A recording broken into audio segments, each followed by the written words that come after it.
Yes, we are live now. Hello friends, this is Himanshi and welcome to Let's Learn. सभी को good evening, नमस्कार, राम राम, सत श्री अकाल, अस्सलाम वालेकुम, what are you feel connected with. Start करेंगे आज का सेशन, डिस्कस करेंगे 30 क्वेश्चंस।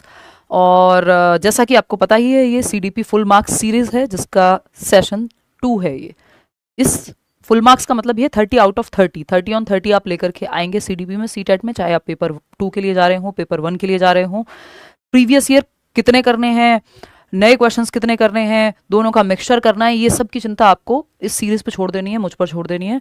ये सीरीज अगर आप थॉरली फॉलो करते हैं पेपर तक CTET के, तो इससे ज़्यादा सवाल करने की आपको ज़रूरत नहीं पड़ेगी अगर आप इतने सवाल अच्छे से कर लेते हैं। इसमें न्यू पुराने जो भी, जहाँ प्रीवियस ईयर कराने हैं, जो बच्चे हुए सेट इंपॉर्टेंट हैं, जहाँ नए कराने हैं, वो सब मेरी चिंता है। आप क्या करेंगे, आप करेंगे लाइक, शेयर और सब्सक्राइब करके बैठ जाएंगे, ताकि डेली हम जुड़ते रहें क्लासेस में, है ना। अभी बीच में कुछ दिनों का ब्रेक है, वैसे डेली मिलेंगे हम। 9 तारीख को मंडे को मिलेंगे हम, नहीं 9 को नहीं, 8 को मिलेंगे, 8 जून को हम मिलेंगे, 9 दिन बाद। आज के बाद मैं ट्रैवल कर रही हूँ, तब तक आप पुराना रिवाइज करेंगे और बैचेस में जो क्लासेस हैं या आपको एक्स्ट्रा भी कुछ क्लासेस डलवा दी जाएंगी। वो लाइव भी होंगे सेशंस, बट एक्स्ट्रा में आप पढ़ते रहें जिनके पास ज़्यादा समय है। बैचेस में आप एनरोल करना चाहते हैं तो बिल्कुल कर सकते हैं। CTET का बैच हो, UPTET का बैच हो, पेडागोजी स्पेशल का बैच हो, चाहे पेडागोजी स्पेशल CTET के लिए मत लीजिएगा, वो बाकी क्योंकि बड़ा बैच है, उसमें पेडागोजी ही होती है। बाकी सभी एग्जाम्स के लिए इस पर अभी डिस्काउंट ऑनगोइंग है। लाइक शेयर सब्सक्राइब आप कर लेंगे। ये सब बातें हमारी हो गई हैं। आ जाते हैं पहले सवाल पे। बढ़िया बढ़िया सवाल करेंगे, अच्छे अच्छे, क्यूट क्यूट। ठीक, ये जो PDFs हैं जितनी भी पेंडिंग, वो सब होपफुली आज रात में या कल हर हालत में शेयर आपके साथ हो जाएंगी, क्योंकि ये तो मैं ट्रैवल के दौरान भी कर लूँगी। और जल्दी ही एक किताब भी आएगी, उस पर भी काम ट्रैवल के दौरान ही होगा। ठीक है, चलिए, टेक केयर, बाय बाय। मतलब बाय बाय तो नहीं, अभी तो शुरू हुआ है, हाय हाय वाला टाइम है, वो वाला हाय हाय नहीं।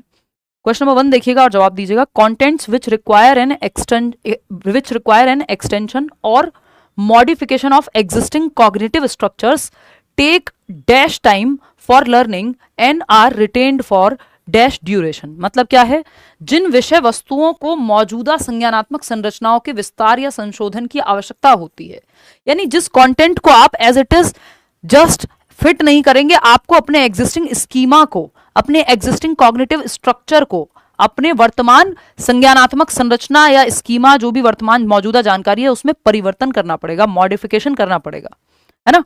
तो इसका मतलब आपको एकोमोडेट करना पड़ेगा। तो एकोमोडेशन में ज्यादा समय लगेगा या फिर जस्ट फिट इन करने में ज्यादा समय लगेगा, तो ये आप खुद ही समझेंगे जब आपको पुराने को मॉडिफाई करना पड़े, चेंज करना पड़े। जस्ट ऐड करना है, किसी चीज को फिट इन करना है, एसिमिलेट करना है, तो कम समय लगेगा। एकोमोडेशन में ज्यादा समय लगेगा। तो आप लोग 40% लोग ही सही जवाब दे पा रहे हैं। तो ये शॉर्ट प्रोसेस तो नहीं होगा कि short time for learning and are retained for long duration. Time भी मॉडिफाई करने में ज्यादा लगता है और रिटेन्ड भी फिर वो लंबे समय तक रहता है, क्योंकि आपने पुरानी गलत सूचना को मॉडिफाई किया है, उसमें चेंज लाया है। तो चेंज लाने में टाइम लगेगा, लेकिन फिर वो हमेशा के लिए चेंज हो जाएगा, लॉन्ग टर्म के लिए आपके दिमाग में सेटलमेंट हो जाएगा। इट्स लाइक कि आपने डॉग को देख करके कैट कहा, या हॉर्स को देख करके, घोड़े को देख करके आपने ऊंट कहा। ऊंट तो नहीं कह सकते, वैसे बहुत अंतर होता है। घोड़े को देख करके आपने गाय कहा, या कुत्ते को देख करके आपने बिल्ली कहा, या बिल्ली को देख करके आपने कुत्ता कहा। अब जब आपने कैट को देख के डॉग कहा, तो आपको क्या करना पड़ेगा, अपने स्कीमा को मॉडिफाई करना पड़ेगा, चेंज करना पड़ेगा। मॉडिफिकेशन आएगा कि भाई ये कैट से अलग है डॉग, इसके ये फीचर्स होते हैं, ये भौंकता है, साइज में थोड़ा सा डिफरेंस है, वॉटेवर ये चेंजेस हैं। जस्ट कैट का स्कीमा ऐड करना था तो एसिमिलेशन था कि एक और कलर की कैट दिखी, आपने ऐड कर लिया, इंफॉर्मेशन को आत्मसात हो गया, बात खत्म। ज्यादा देर नहीं लगेगी, शॉर्ट पीरियड लगेगा। लेकिन जब आपको चेंज करना पड़े, मॉडिफिकेशन करना पड़े पुराने स्कीमा में, जिसको एकोमोडेशन भी कहते हैं। अब देखो, ये डायरेक्ट प्याजे का नाम नहीं लिखा है, लेकिन थियरी वही है, सवाल वही है। तो जिस पुराने एग्जिस्टिंग स्कीमा में या तो एक्सटेंशन करना हो या मॉडिफिकेशन करना हो, जस्ट फिट इन नहीं करना है, तो ये लॉन्ग प्रोसेस है। और ये जो ऐसे आपने मॉडिफाई करके जब पुराने में चेंज किया है, तो ये रिटेन भी लंबे समय तक ही रहेगा, क्योंकि आपको कंफ्यूजन क्लियर हुई होगी। इसका मतलब कॉग्निटिव कॉन्फ्लिक्ट आया होगा, डिसइक्विलिब्रियम क्रिएट हुआ होगा। प्याजे वाले क्वेश्चंस कराए थे ना उस दिन, याद है। तो आपकी कॉग्निटिव डेवलपमेंट के लिए, दिमाग के विकास के लिए, संज्ञानात्मक विकास के लिए आपको क्या चाहिए, आपको कॉग्निटिव कॉन्फ्लिक्ट चाहिए, डिसइक्विलिब्रियम चाहिए, असंतुलन चाहिए। यानी जो जानकारी है उसमें कुछ कॉन्फ्लिक्ट आए, द्वंद आए, तब तो आप कुछ नया उसमें पुराना में चेंज करेंगे, तब जाकर के आप सीखेंगे, एकोमोडेट करेंगे। तो हम ये नहीं कह सकते कि एक्सटेंशन या मॉडिफिकेशन में शॉर्ट टाइम लगता है। हाँ, लॉन्ग लगता है, लेकिन ये शॉर्ट ड्यूरेशन तक रहता है, नहीं। शॉर्ट ड्यूरेशन नहीं, ये लॉन्ग ड्यूरेशन तक रहेगा और लॉन्ग ही टाइम लगेगा, तो बाकी ऑप्शंस बनते ही नहीं हैं, ऑप्शन ही बनता है आपका फोर्थ का सिंपल। आगे बढ़ेंगे क्वेश्चन नंबर 2। इसको ऐसे भी देख सकते हो अगर देखना चाहो कि ये एसिमिलेशन और एकोमोडेशन की प्रोसेस है। इस कंप्लीट प्रोसेस को पियाजे की थ्योरी में अडेप्टेशन कहते हैं, अनुकूलन कहते हैं, है ना, अनुकूलन कहते हैं। इसलिए पियाजे वाइगोत्स्की की थ्योरी ऐसी थ्योरीज हैं जिनको आप छोड़ के नहीं जा सकते, डायरेक्ट आपको नाम दिखे ना दिखे कितने सवाल इसी पे आधारित होते हैं। ठीक है, अडेप्टेशन की प्रक्रिया कैसे होती है, आपने एसिमिलेट किया कुछ, यानी ऐड किया कुछ, फिट इन किया एग्जिस्टिंग स्कीमा में। एग्जिस्टिंग स्कीमा क्या है, प्रीवियस नॉलेज, जितना ज्ञान आपके पास आज है, जो भी आपके दिमाग में प्रीवियस नॉलेज स्टोरेज सेट है, वो एग्जिस्टिंग स्कीमा है। इसमें कुछ ऐड किया, फिट इन किया इन्फॉर्मेशन को एग्जिस्टिंग स्कीमा में, तो एसिमिलेट किया कि आपको पता है हाँ एक ब्लैक कलर की कैट देखी, व्हाइट पहले से पता था, ऐड कर लिया, बात खत्म। इक्विलिब्रेशन है, अगली बार आपने एक और कैट देखी, आपने कहा हाँ कैट है, तो इक्विलिब्रेशन है, यानी जो दिमाग में इंफॉर्मेशन सेव्ड है, स्टोर्ड है, वो इंफॉर्मेशन मैच कर रही है जब आप दुनिया में देख रहे हैं कि आपको पता है इसको पेन कहते हैं, आपने एक पेन देखा, आपने कहा पेन है, तो ये बैलेंस है, कॉग्निटिव बैलेंस की स्थिति है, इक्विलिब्रेशन है, संतुलन है, मानसिक संतुलन है कि जो इंफॉर्मेशन, जो सूचना दिमाग में थी, जो बाहर देख रहे हो, दोनों बैलेंस में है।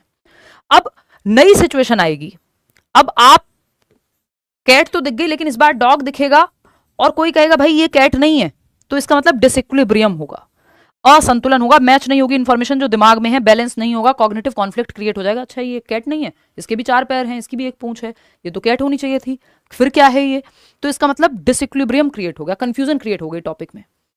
तो अब इस कंफ्यूजन से, कॉग्निटिव कॉन्फ्लिक्ट से, मानसिक द्वंद से, संज्ञानात्मक द्वंद से, असंतुलन से, डिसइक्विलिब्रियम से क्या होगा, अब आपको अडेप्ट करना पड़ेगा नई जानकारी के हिसाब से, कि आपको सीखना पड़ेगा कि डॉग का स्कीमा अलग होता है, पुराने में मॉडिफिकेशन करना पड़ेगा, एकोमोडेट करना पड़ेगा।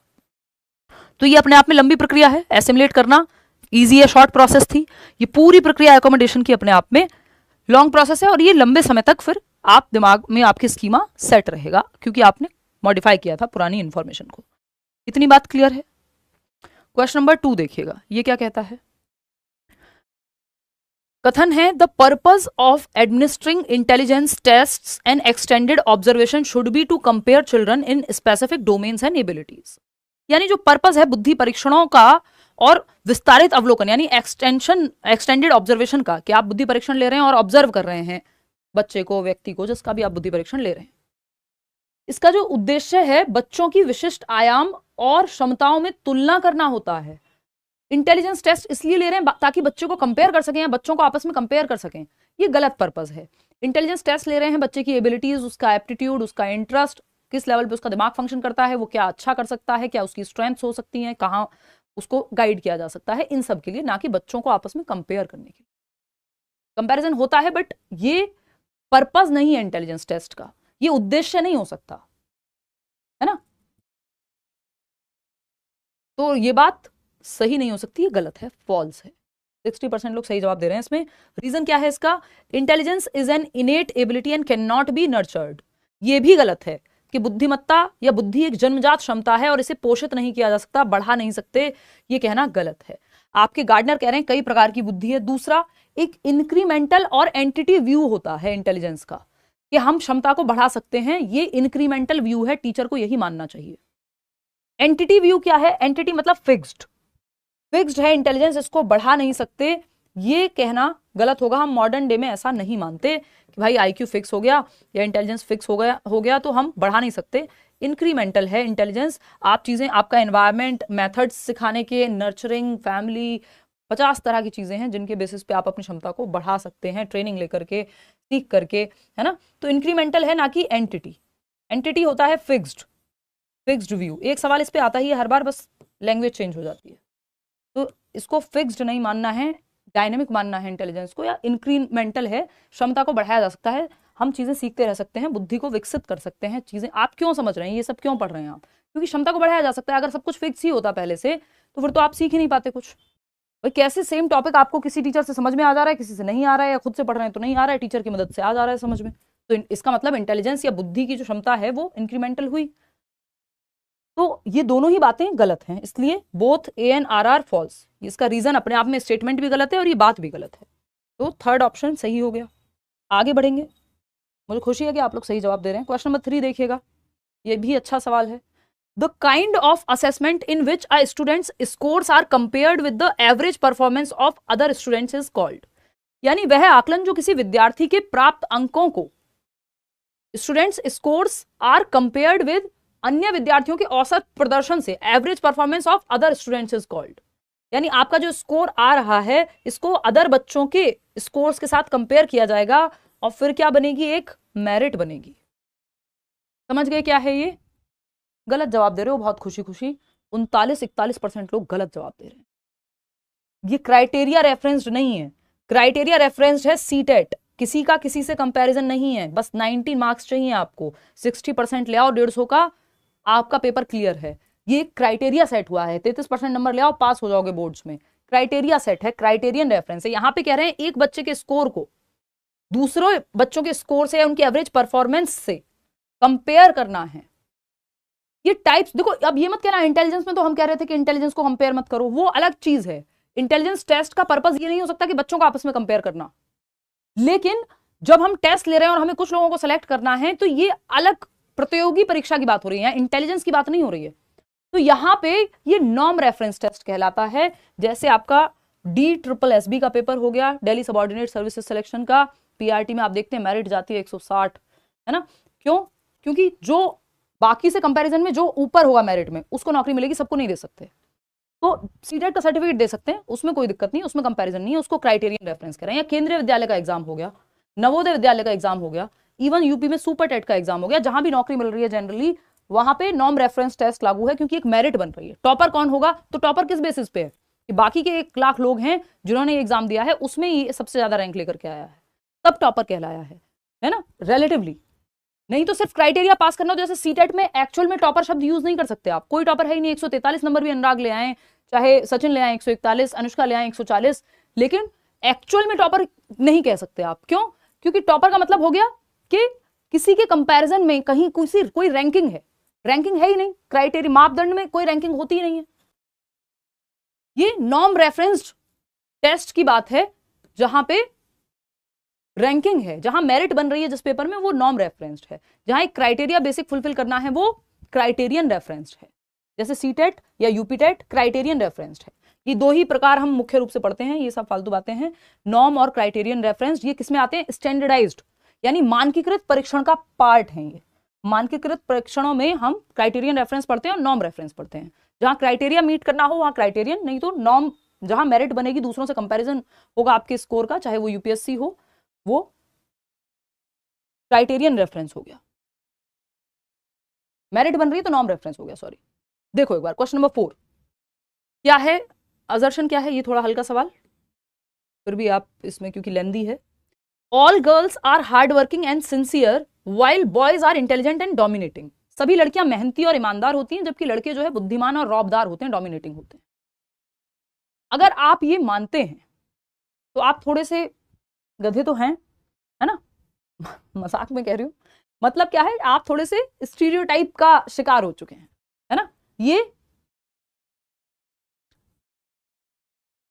कहना अपने आप में रूढ़िबद्धता है कि पूरी पॉपुलेशन को, सबको आपने मान लिया कि हाँ ऐसा ही होगा, ठीक है ना? तो ये all girls are hard working कि सारी लड़कियां मेहनती ही होंगी और सिंसियर ही होंगी, और लड़के जो हैं वो इंटेलिजेंट होंगे और डोमिनेटिंग होंगे। इसमें एनवायरनमेंट का, इसमें ट्रेनिंग का, इसमें अपॉर्चुनिटीज, अवसर कितने मिले हैं, किस फैमिली में हैं, किस तरह से उनको सोशलाइज किया गया है, सामाजिकरण की प्रक्रिया में उनको कैसे बताया गया है। अगर लड़कियों को बचपन से वही कहानी सुनाई गया, अरे तुम ज्यादा पढ़ के क्या करोगी, तो आप चले जाइए पिछली से पिछली जनरेशन में, आज भी रिमोट एरियाज में चले जाइए या बहुत जगहों पे, लड़कियों को आपको इस चीज में भी डिफरेंस मिल जाएगा कि जो भाई है वो अच्छे स्कूल में जाता है, बहन सरकारी या किसी नॉर्मल स्कूल में चली जाती है। क्यों? क्योंकि उसको तो पढ़ के शादी ही करनी है। तो ये जो प्रक्रिया है ये इस पे डिपेंड करेगी कि सोशलाइजेशन कैसा हुआ है, अपॉर्चुनिटीज कितनी मिली हैं लड़के और लड़कियों को। इसका जेंडर से लेना देना नहीं है। अगर कोई ऐसा मानता है, और अगर आपको 10 एग्जाम्पल अपने आसपास ऐसे दिख भी जाएं, तो भी इसका मतलब ये नहीं है कि ये बात सही हो गई है ना? उसके रीजंस हैं कि उनको, लड़कियों को अगर आपने एजुकेशन के अवसर ही नहीं दिए, बाहर निकलने के मौके ही नहीं दिए, तो वो डरी डरी ही रहेंगी। या फिर हर व्यक्ति हार्ड वर्किंग है ये कह ही नहीं सकते आप, उसकी अपब्रिंगिंग कैसी हुई है, बचपन से ट्रेनिंग दी गई है, डिसिप्लिन की नहीं दी गई है, 50 चीजें हैं, है ना? सारे लड़के हार्ड वर्किंग है ये कहना भी गलत है, और सारी लड़कियां हार्ड वर्किंग है ये कहना भी गलत है। तो ये तो इंडिविजुअल ट्रेट का मामला हो गया, पर्सनैलिटी कैसी है, अपॉर्चुनिटीज क्या मिली हैं, तो ये गलत हो गया कहना। अब क्या आता है इसमें, रीजन क्या है, two distinctive biological brains produce all differences in physical and cognitive skills as well as personalities and temperament in girls and boys. यानी जो दो विशिष्ट जैविक मस्तिष्क हैं, यानी बायोलॉजिकली जो डिफरेंट ब्रेन्स हैं लड़के और लड़कियों के, उसमें फिजिकल और कॉग्निटिव स्किल्स जो है वो सारी इन्हीं अंतरों की वजह से हैं। तो 100% सेम ब्रेन तो दो लड़कों का भी नहीं मिलेगा। दूसरा, अगर ब्रेन डिफरेंस या बायोलॉजिकल डिफरेंसेस हैं भी तो सारे अंतर उसी की वजह से, ये कहना एकदम खराब होगा। आपको ट्रेनिंग अगेन कैसी मिली है, अपॉर्चुनिटी कैसी मिली है, एजुकेशन कैसी मिली है, कहां आपको किस तरह से सोशलाइज किया गया है, जेंडर का कॉन्सेप्ट कैसा मानते थे माँ बाप, ये सब चीजें मैटर करेंगी, ना कि ये कोई रीजन है। तो ये भी फालतू बात हो गई एकदम। तो both A and R false, third option सही है। 71% लोग सही जवाब दे भी रहे हैं। अब मैं ये माइक ठीक कर लेती हूँ, ये माइक मुझे बहुत परेशान करता है कभी कभी। देखो एक बार, इतने आप नेक्स्ट सवाल सॉल्व करेंगे, इतने मैं ये माइक चेंज करूँगा, मतलब सेटिंग बिठाऊंगी कुछ। देखो एक बार पोल में जवाब दीजिए।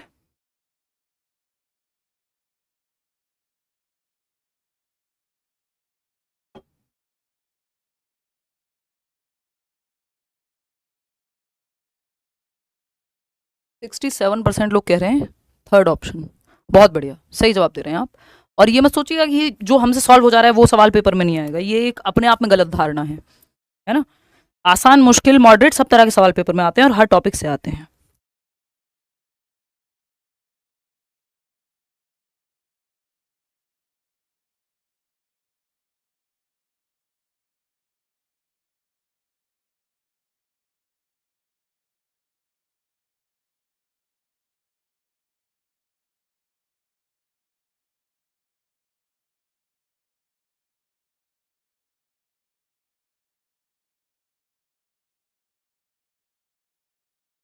देखिएगा, थर्ड ऑप्शन 81% लोग सही जवाब दे रहे हैं। बहुत बढ़िया, बेहतरीन जवाब। आप तो अच्छे बच्चे बन गए हैं। एनीवे, बच्चे तो आप हैं नहीं, अडल्ट ही हैं। देखिए खैर, समझते हैं कहानी। अब जब हम बात कर रहे हैं यहाँ, सवाल ने क्या पूछा है हमसे कि individual differences in learning preferences of students should be seen as, यानी व्यक्तिगत विभिन्नताएं होंगी अधिगम की प्रक्रिया में। बच्चों में सारे बच्चे सेम तरह से नहीं सीखेंगे और सारे बच्चे सेम स्पीड पे भी नहीं सीखेंगे। ये माइक जो है आज परेशान करके ही मानेगा, कसम खा लिए। देखो एक बार, देखिएगा, तो सारे बच्चे सेम तरह से नहीं सीखेंगे और सेम विद्यार्थियों की सीखने की प्राथमिकताओं, मैं देखिए एक मिनट रुको।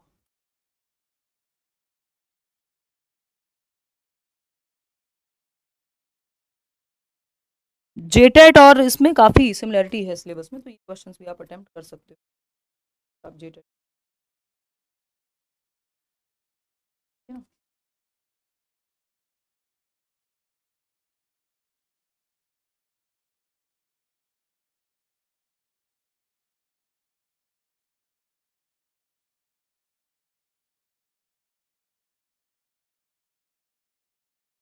80%, गलत कैसे कर रहे हो? अभी तो 81% लोग सही जवाब दे रहे थे। चलो भाई, अभी शायद सेटअप हो गया, ऐसा मान लें हम। देखिएगा, इसको चेंज कराएंगे यार, अगली बार उसको बोल के पीछे से मेरे चेंज करा देना, या तो इसमें टेप वगैरह कुछ लगवा देना कि ये हटता ही रहता है। देखिएगा एक बार, 80% लोग थर्ड ऑप्शन कह रहे हैं। समझते हैं। Individual differences in learning preferences of students should be seen as, व्यक्तिगत विविधताओं को, इंडिविजुअल डिफरेंसेस क्या होते हैं, सारे बच्चे एक जैसे नहीं होते, नहीं तो रोबोट्स हो जाएंगे, है ना। इंडिविजुअल डिफरेंसेस यानी व्यक्तिगत विभिन्नताएं पाई जाती हैं बच्चों में और इंसानों में। इंटेलिजेंस का लेवल, एप्टीट्यूड, एटीट्यूड, इंटरेस्ट चीजों में, उनका एनवायरमेंट, बहुत सारी चीजें में अंतर होता है, नहीं तो हम रोबोट्स हो जाएंगे अगर सब एक जैसे हो जाएंगे तो। यूनिफॉर्मिटी नहीं होती, इंडिविजुअल डिफरेंसेस होते हैं, व्यक्तिगत विभिन्नताएं होती हैं। अलग भाषा के आधार पर विविधता हो सकती है, जेंडर के आधार पर विविधता हो सकती है, आप किस समाज किस संस्कृति से आ रहे हैं उसके आधार पर विविधता हो सकती है, इंटेलिजेंस के स्तर के आधार पर पर्सनैलिटी अलग हो सकती है बच्चों की, उनका इंटरेस्ट एरिया अलग हो सकता है ना। तो ये इंडिविजुअल डिफरेंसेस क्या है, डाइवर्सिटी क्रिएट करते हैं, जो कि थर्ड ऑप्शन कह भी रहा है कि नॉर्मल डेपिक्शन ऑफ डाइवर्सिटी, यानी इंडिविजुअल डिफरेंसेस का मतलब विविधता का सामान्य चित्रण है ये, है ना, कि इंडिविजुअल्स में डिफरेंस पाया जाता है, ये एकदम आम बात है। विविधता का एक नॉर्मल पिक्चर ड्रॉ करने जैसा है कि हाँ डाइवर्सिटी जो हमारा देश में भी हम कहते हैं कि यूनिटी इन डाइवर्सिटी की हम बात करते हैं कि विविधता में एकता, है ना। तो कॉग्निटिव एबनॉर्मेलिटी नहीं है कि लोग एक जैसे नहीं होते, अंतर पाए जाते हैं, ये कोई संज्ञानात्मक असमानता नहीं है, तो बल्कि अच्छी बात है। अलग अलग इंडिविजुअल अलग अलग तरह के होंगे, अपनी सोच में, समझ में, दिखने में, बुद्धि के स्तर में, पर्सनैलिटी टाइप में, कोई सीरियस रहता है, कोई शाय है, कोई एक्सट्रोवर्ट है।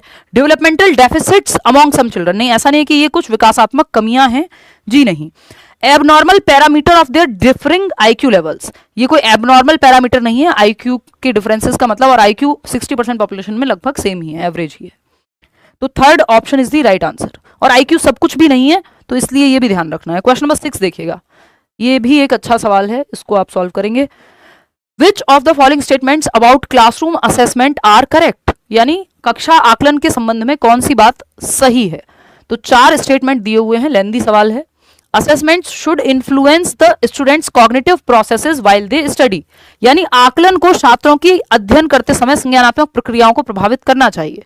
यानी जो असेसमेंट्स हैं, जो आकलन की प्रक्रिया है, उसको इन्फ्लुएंस करना चाहिए, यानी प्रभावित करना चाहिए बच्चों की संज्ञानात्मक प्रोसेसेस को या प्रक्रियाओं को, यानी मेंटल प्रोसेसेस को जब बच्चे पढ़ रहे हैं। मतलब मेंटल प्रोसेसेस क्या होती हैं? Thinking, reasoning, problem solving.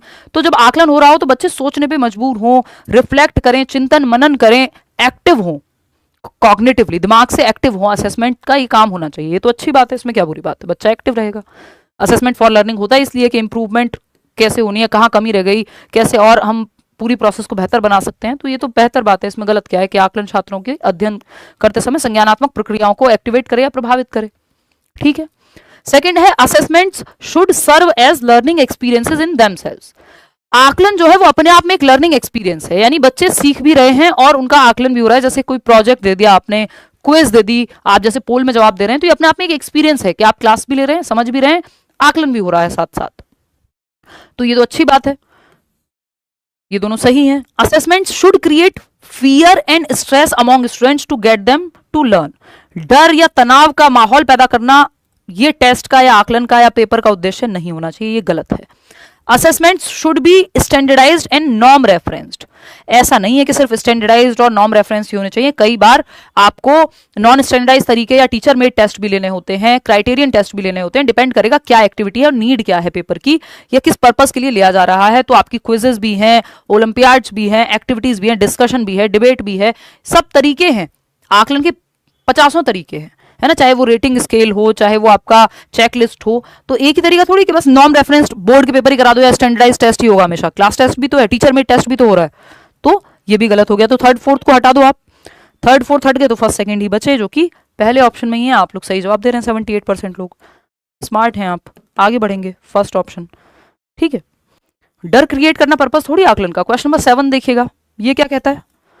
Assertion है, अभिकथन है, students with poor writing abilities are often stereotyped by their teachers as intellectually disabled. अच्छा सवाल है कि खराब लेखन क्षमता वाले बच्चे, यानी जिनकी राइटिंग खराब होती है, छात्रों को अक्सर उनके शिक्षकों द्वारा बौद्धिक रूप से अक्षम के रूप में चित्रित किया जाता है। तो कई बार टीचर्स उनको लेबल कर देते हैं इंटेलेक्चुअली डिसेबल्ड हैं, डिस्ग्रेफिया होगा, या उतने अच्छे नहीं होंगे पढ़ने में, या दिमाग उतना अच्छा नहीं होगा क्योंकि राइटिंग अच्छी नहीं है। जिसकी राइटिंग अच्छी है उसको नंबर ज्यादा मिल जाते हैं। आपने ये बायस देखा है, बात तो सही है, ऐसा होता है कई बार। रीजन क्या है इसका? Teachers tend to have implicit bias and hold assumptions about students learning behaviours that can affect students growth. यानी शिक्षकों में अंतर्निहित पूर्वाग्रह है, यानी इम्प्लिसिट बायस है, एक भरा हुआ बायस है। बायस मतलब पार्शियलिटी एक तरह की, हर ह्यूमन में कुछ बायसेस होते ही हैं, झुकाव होता है कुछ चीजों के प्रति, ये वैसा ही इम्प्लिसिट बायस है। कोशिश करनी है आपको अपने जीवन काल में कि आप अपने बायसेस को अपने व्यवहार में ना आने दें, है ना। तो ये इम्प्लिसिट बायस है कि टीचर्स को लगता है कि जिसकी राइटिंग अच्छी है नॉलेज ज्यादा अच्छी होगी, इवन यूपीएससी तक में फायदा मिल जाता है राइटिंग का, तो अच्छी राइटिंग का। तो teachers tend to have implicit bias and hold assumptions about students learning behaviours that can affect students growth. इससे बच्चे की ग्रोथ जो है वो प्रभावित हो सकती है, क्योंकि टीचर्स का अपना जो ये पूर्वाग्रह है, हो सकता है एक बच्चा लिखता बहुत सुंदर ना हो, प्रेजेंटेशन उसकी अच्छी ना हो, बट वो अच्छे से समझता हो, वैलिड पॉइंट्स लिख रहा हो, सही जवाब दे रहा हो। तो ये आप मैथ्स में देखते हैं कि वहां राइटिंग उतनी मैटर नहीं करेगी, अगर स्टेप्स ठीक दिए तो कम स्कोप है आपके पूर्वाग्रह के बीच में आने का। लेकिन ऐसा होता है, होना चाहिए नहीं। कई बार हो सकता है, एक्चुअल में हो सकता है बच्चे को डिस्ग्रेफिया हो, लेकिन इसका मतलब ये थोड़ी वो सीख नहीं सकता। या फिर कुछ बच्चों की राइटिंग ठीक से फॉर्म नहीं हो पाई हो, 50 रीजन हो सकते हैं राइटिंग खराब होने के, है ना। डॉक्टर्स की तो आप देख लो, वो तो फेमस ही है, तो क्या वो इंटेलिजेंट नहीं हुए? तो ये भी बात सही है कि टीचर्स का अपना इम्प्लिसिट बायस है, ये इसका सही रीजन है। तो A and R are correct, और R is the correct explanation of A. सही जवाब आप लोग 51% लोग दे रहे हैं। दोनों में से कुछ गलत है ही नहीं, कैसे आप मना करोगे कि गलत है? सही एक्सप्लेनेशन है उसकी, कैसा होता है। क्वेश्चन नंबर 8 देखिए, ये क्या कहता है, which of the following questions would promote higher order critical and analytical thinking skills among the students. एक सवाल इस पे आता ही है कि किस तरह का प्रश्न पूछें जिससे बच्चे की उच्च स्तरीय या समालोचनात्मक चिंतन और विश्लेषणात्मक चिंतन को के कौशल को बढ़ावा मिल सके, यानी बच्चे की थिंकिंग प्रोसेस एक्टिवेट हो सके। जिसमें वो सवाल इसमें सही होता है जिसमें बच्चे को चारों दिशाओं में सोचना पड़े या सोचने पे मजबूर हो। देख लो इनमें से कौन सा सवाल है जिसमें वो डिफरेंट एस्पेक्ट्स में सोचे या सबसे ज्यादा सोचने पे जोर दिया जाए। Identify the nouns mentioned in specific newspaper article. एक अखबार में एक लेख के अंदर आपको संज्ञा को पहचानना है, तो इसमें कौन सा थिंकिंग पे उसकी जोर पड़ रहा है? जो उसको आता था रिकॉग्निशन लगेगा, इसमें तो पहचान लगेगी कि बस जो उसको पता है संज्ञा की परिभाषा उसके हिसाब से उसको पहचानना है। इसमें कोई क्रिटिकल थिंकिंग एनालिसिस नहीं लगा है। फिर है read the newspaper articles and make a list of new words. इसमें कोई क्रिटिकल थिंकिंग नहीं लगी है। क्रिटिकल थिंकिंग में आपको हर एक पहलू से किसी चीज को समझना होता है ना, कि ये चीज एक्चुअल में सही है या नहीं है, अलग अलग पहलू से देखना होता है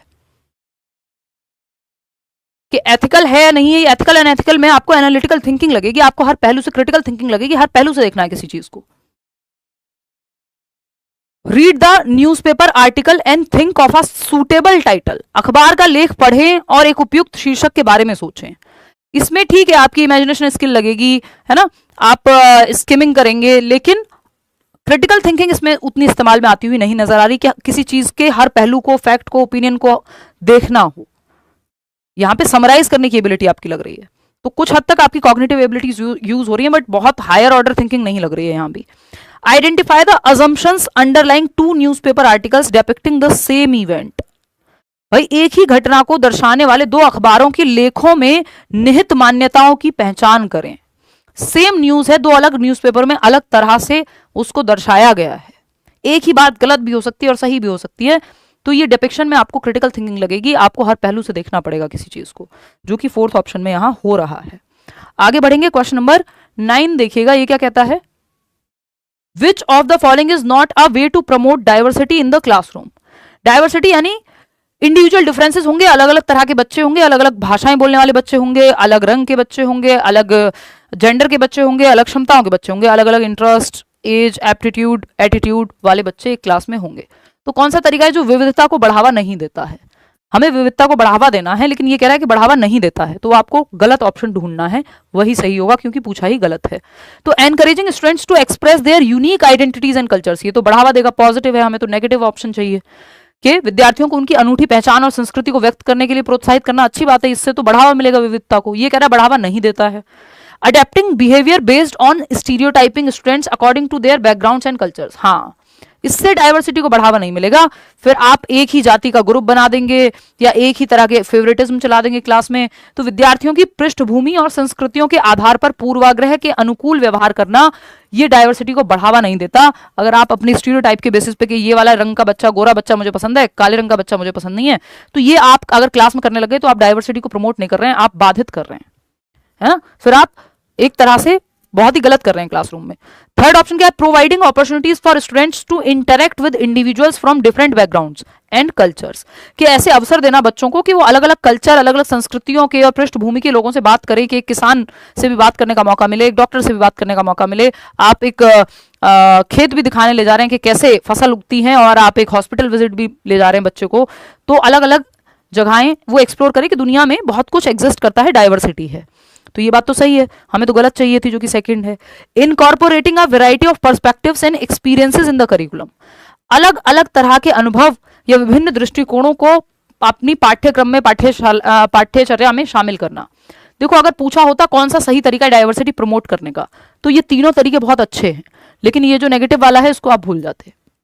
तो ये तीन जो हमने पढ़े हैं इसलिए पढ़े हैं कि आपको पता लगे कि कौन से सही तरीके हैं अगर डाइवर्सिटी को बढ़ावा देना है, कि अलग अलग इंडिविजुअल्स को अलग अलग बैकग्राउंड से लेकर के आइए, एनकरेज करिए यूनिक आइडेंटिटी को, अलग अलग अनुभव दीजिए बच्चे को। क्वेश्चन नंबर 10 देखिएगा, ये क्या कहता है, ये कहता है which of the following is the correct match of learning disability and challenge caused by it. निम्नलिखित में से अधिगम अक्षमता और इसके कारण होने वाली चुनौती का सही मेल कौन सा है। यानी एक तरफ आपकी डिसेबिलिटी लिखी है और या लर्निंग डिफिकल्टी लिखी है, और इसका सही मैच, उसकी सही एक्सप्लेनेशन कौन से ऑप्शन में है, ये आपको पहचानना है। अब इसमें सब अलग अलग जवाब देंगे, बट आप लोग काफी हद तक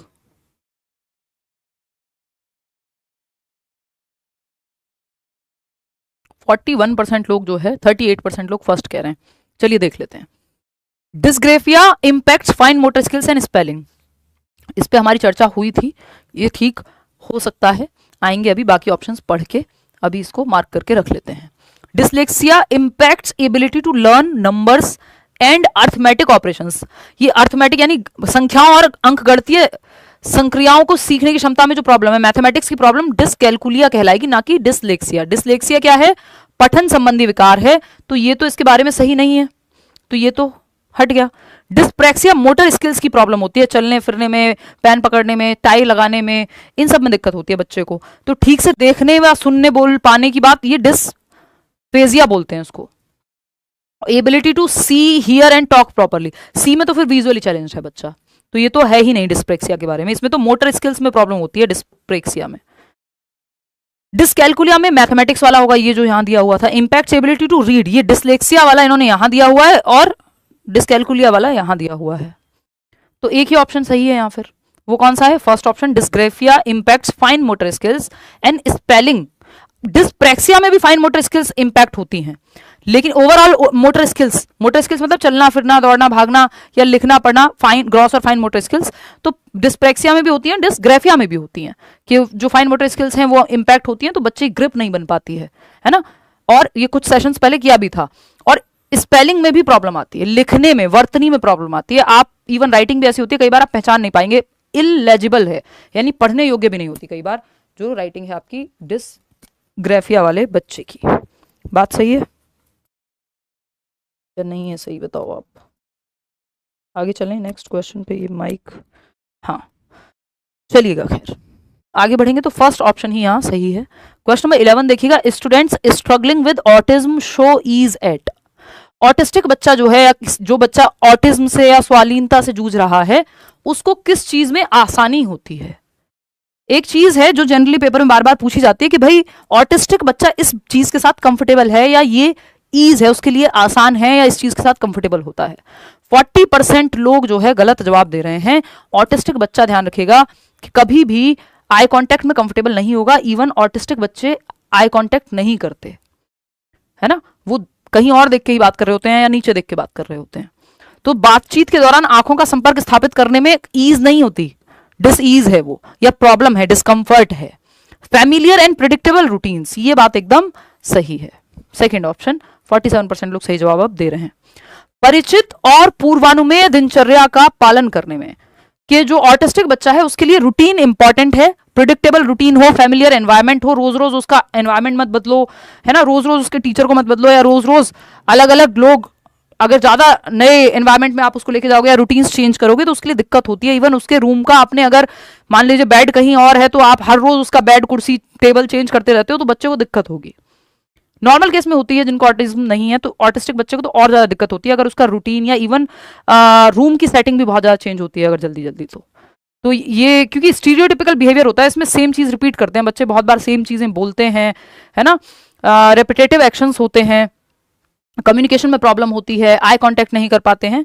लेकिन ये रूटीन्स हेल्पफुल होते हैं, ऑटिस्टिक बच्चा रूटीन्स में इजीली रह पाता है, बल्कि बहुत ज्यादा चेंजेस अगर आप रूटीन में कर रहे हैं तो वो प्रॉब्लम है।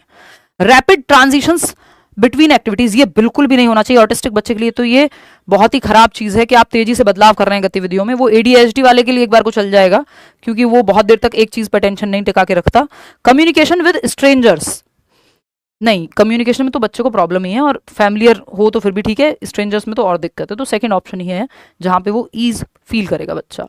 Which of the following statements is not correct about gifted children. प्रतिभाशाली बच्चों के बारे में कौन सी बात ठीक नहीं है? प्रतिभाशाली बच्चे कौन से होते हैं? 3 प्रकार के होते हैं, या तो जिनका IQ ज्यादा है, किसी एक फील्ड में टैलेंटेड हैं, या क्रिएटिव हैं। नॉर्मल केस में हम मान के चलते हैं कि ये हाई IQ रखते हैं, तो इनकी क्यूरियोसिटी बहुत ज़्यादा होती है, जिज्ञासा, मेमोरी की एबिलिटी ज़्यादा होती है, अपने से ज़्यादा एज ग्रुप के बच्चों से जो है दोस्ती करते हैं, मेंटल एबिलिटी, चीज़ें जल्दी समझते हैं, सीखते हैं, डिफरेंट डिफरेंट इनकी क्षमताएं हैं, जिसमें से ये कुछ मैंने आपको बताई हैं। कौन सा एक कैरेक्टरिस्टिक नहीं है गिफ्टेड बच्चे का? देखिए किसी भी केस में जो आप ऑप्शन दे रहे हैं वो बिल्कुल सही है। 77% लोग, 79% लोग सही जवाब दे रहे हैं कि गिफ्टेड बच्चा हो और ये हो कि क्यूरियोसिटी की कमी है, पॉसिबल ही नहीं है, संभव ही नहीं है कि आप गिफ्टेड हैं और आप में क्यूरियोसिटी नहीं है, जिज्ञासा नहीं है चीजों को लेके। प्रतिभाशाली बच्चों में जिज्ञासा की भावना कम होती है और उनकी कल्पना शक्ति भी कमजोर होती है, पॉसिबल ही नहीं है, नॉट एट ऑल पॉसिबल। ये सबसे बड़ा लक्षण है गिफ्टेड बच्चों का। They have higher levels of curiosity, हर चीज को लेके सवाल है उनके मन में, है ना, इमेजिनेशन बहुत अच्छी है, सवाल बहुत पूछेंगे, तो दे आर क्यूरियस पीपल। तो गिफ्टेडनेस और जिज्ञासा का डायरेक्ट रिलेशन है। अगर जिज्ञासु नहीं है आप तो कुछ नया सोचेंगे ही नहीं, सवाल आएंगे ही नहीं, जो हो रहा है सही है, खाओ पियो सो जाओ। Gifted children have lower sense of curiosity and poor imagination skills, बहुत ज्यादा इमेजिनेशन भी इनकी बहुत हाई नहीं होती अगर गिफ्टेड नहीं है तो। गिफ्टेडनेस में ऐसा पॉसिबल नहीं है, हायर इमेजिनेशन होगी, क्योंकि वो सोचता है, क्यूरियोसिटी है, जिज्ञासा ज्यादा है तो इमेजिन भी करेगा, थिंकिंग भी करेगा, सारी चीजें ज्यादा होंगी। Children can be gifted in more than one kind of intelligence, हाँ बिल्कुल हो सकते हैं, है ना, ये तो करेक्ट बात है कि एक से ज्यादा चीजों में गिफ्टेड हो सकते हैं बच्चे। हो सकता है गाना भी बहुत अच्छा गाते हो, लिखते भी बहुत अच्छा हो, है ना। फॉर एग्जाम्पल अगर फरहान अख्तर की हम बात करें, वही एग्जाम्पल मेरे दिमाग में आ रहा है अभी के लिए, तो वो एक्टिंग भी कर लेते हैं कभी कभार, ठीक ठाक एक्टिंग भी कर लेते हैं, कई मूवीज में देखा है हमने, लिख भी लेते हैं, गा भी लेते हैं। तो गिफ्टेड बच्चे कई फील्ड में गिफ्टेड हो सकते हैं, ऐसा थोड़ी है कि एक ही फील्ड में होंगे, और ऐसे आपको सैकड़ों एग्जाम्पल मिल जाएंगे। Gifted children are born with extraordinary abilities and potential that need to be nurtured. प्रतिभाशाली बच्चे विशेष क्षमता और सामर्थ्य के साथ पैदा होते हैं और इस सामर्थ्य को विकसित करने की आवश्यकता होती है। एनवायरमेंट उनको उस तरह का मिले और जहां उनको मौका मिले कि ये जो इनेट क्षमता है, एबिलिटी तो है बट एजुकेशन ही नहीं मिली या उस तरह का माहौल ही नहीं मिला जहां नर्चर करने दिया जाए उस इनेट क्षमता को। आंतरिक क्षमता तो है बट वो बाहर निकल ही नहीं पाई कभी, है ना। Children can be gifted at different levels and some can have some kind of disability also. बच्चे अलग अलग लेवल पे गिफ्टेड हो सकते हैं। हो सकता है कि अब हर कोई लता मंगेशकर के लेवल की सिंगिंग का एप्टीट्यूड रखेगा, जरूरी थोड़ी उस लेवल का गिफ्टेड होगा, कोई बीच में भी हो सकता है भाई। तो लेवल्स ऑफ गिफ्टेडनेस भी डिफरेंट हो सकते हैं और कई बार गिफ्टेडनेस के साथ डिसेबिलिटी भी हो सकती है। फॉर एग्जाम्पल स्टीफन हॉकिंस, है ना, अब तो खैर नाम लेते हुए भी थोड़ा सोचना पड़ता है, जब से फेमस हुए हैं वो अलग रीजंस के लिए, सोशल मीडिया पे आप जानते ही हैं। थर्ड ऑप्शन यहाँ पे सही है। क्यों सही है? क्योंकि यही गलत है, और जो गलत है वही सही है क्योंकि पूछा ही गलत था। क्या लक्षण नहीं होता गिफ्टेडनेस का? तो लैक ऑफ क्यूरियोसिटी यानी जिज्ञासा की कमी और कल्पना शक्ति की कमी कभी भी गिफ्टेडनेस में आएगा ही नहीं, ये पॉसिबल ही नहीं है। क्वेश्चन नंबर 13 देखिएगा, एरर एनालिसिस बाय स्टूडेंट्स, विद्यार्थियों द्वारा स्वयं का त्रुटि विश्लेषण। कि बच्चे एनालाइज कर रहे हैं कि भाई मैंने 30 क्वेश्चन का एक मॉक लगाया, मुझसे गलती कहाँ हुई, नंबर कटे कहाँ, क्या ठीक किया, क्या गलत किया, गलतियां एनालाइज कर रहे हैं। तो इसमें एरर एनालिसिस बाय स्टूडेंट्स में क्या होगा? हिंडर्स मेटाकॉग्निटिव स्किल्स, बिल्कुल भी नहीं।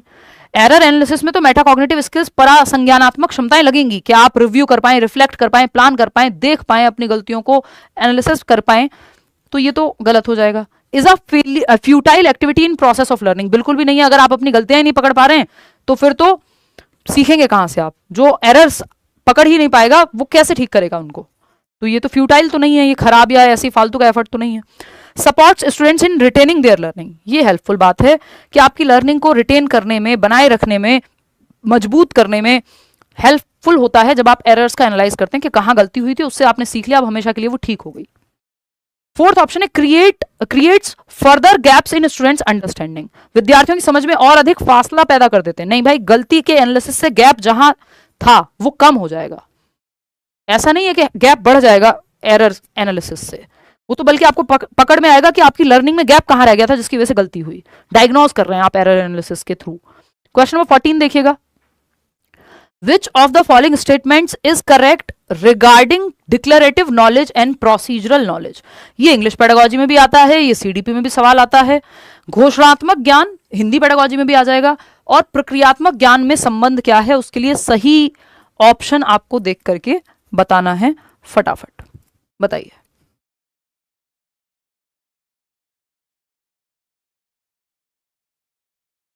यार ये केबल का प्रॉब्लम है, बार बार उलझ जा रही है। एनीवे देखना एक बार जवाब दीजिए।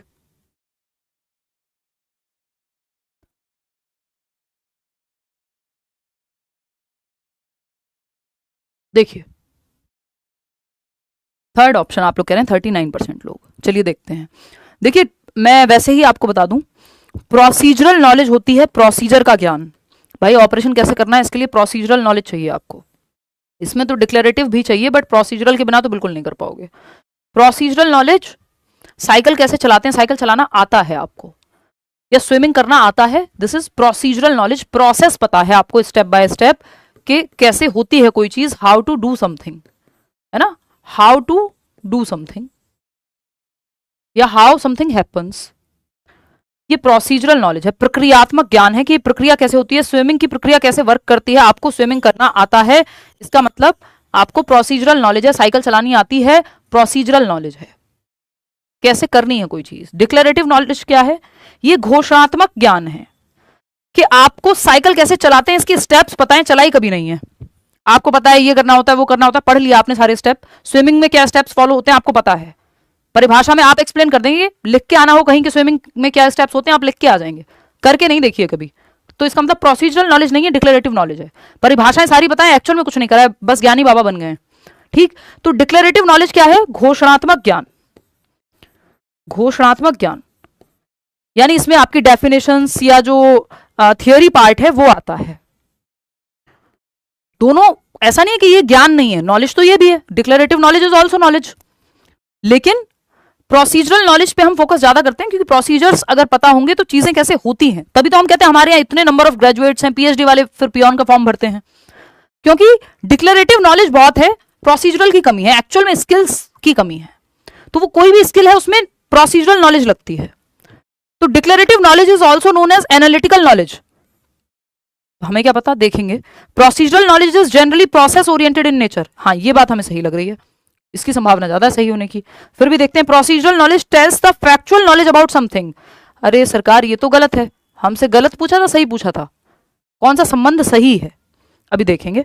Declarative knowledge emphasizes how to do something, उल्टा है ये तो आप थर्ड कैसे जवाब दे रहे हो, गलत है थर्ड तो। प्रक्रियात्मक ज्ञान किसी चीज के बारे में तथ्यात्मक ज्ञान है, फैक्चुअल नॉलेज नहीं है सरकार, एक्चुअल नॉलेज है, प्रैक्टिकल नॉलेज है, प्रोसेस प्रक्रिया के बारे में ज्ञान है। और घोषणात्मक ज्ञान कैसे होती है कोई चीज इसके बारे में नहीं है, क्या है कोई चीज व्हाट के बारे में, डेफिनेशन के बारे में है, कैसे होती है ये हाउ वाला यहां आएगा प्रोसीजरल नॉलेज में, प्रक्रियात्मक ज्ञान में। यहां पे सिर्फ प्रक्रियात्मक ज्ञान में तथ्यात्मक जानकारी नहीं चाहिए, तथ्यात्मक यानी फैक्चुअली तो आपको पता है, एक्चुअल में आपने करके नहीं देखी वो चीज, तो ये तो गलत हो गए। Declarative knowledge also known as analytical knowledge. Declarative knowledge को आप विश्लेषणात्मक ज्ञान के रूप में भी जाना जा सकता है। ये ऐसे एनालिटिकल कहते नहीं हैं हम, क्योंकि एनालिसिस में फिर आप प्रोसीजर भी सीखते हैं, इसको इंफॉर्मेटिव हम ज्यादा मानते हैं। और इससे बेहतर ऑप्शन हमारे पास सेकंड है कि procedural knowledge is generally process oriented in nature. प्रक्रियात्मक ज्ञान जो है वो कार्यविधि उन्मुख होता है, यानी कोई चीज कैसे होगी इसके बारे में आपको प्रोसीजरल नॉलेज बताएगी। बात सही है नहीं?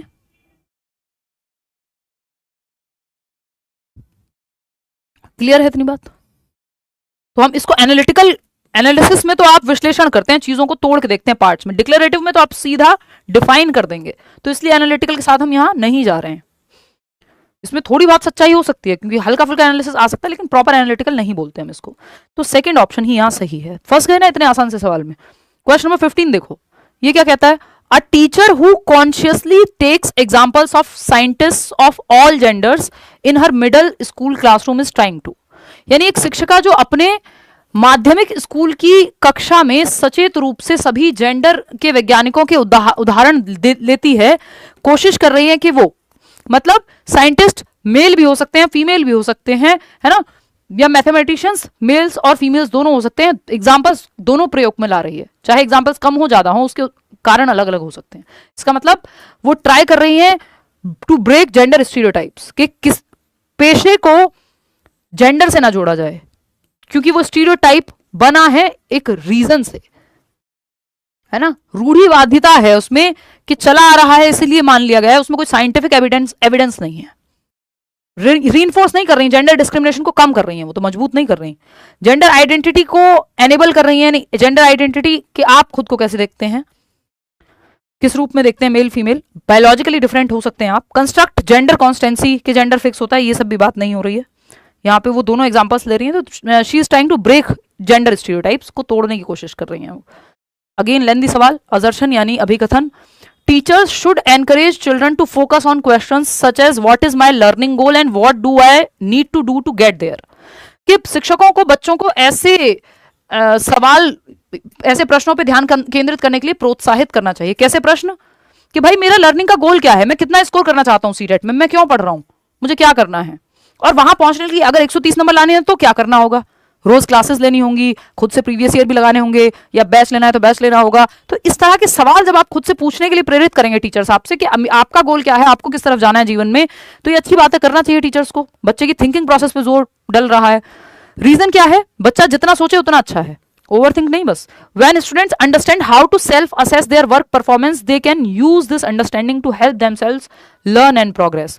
इसका रीजन ये दिया है कि जब छात्र समझते हैं कि उनके काम के प्रदर्शन का आत्म मूल्यांकन कैसे किया जाए, तो वे इस समझ का उपयोग खुद से सीखने में करेंगे, अपनी प्रगति में करेंगे कि हाँ भाई मुझे किस तरफ जाना है, सेल्फ असेस कर रहे हैं, खुद का आकलन, और कहाँ पहुंचना है, कितने पानी में मैं हूं।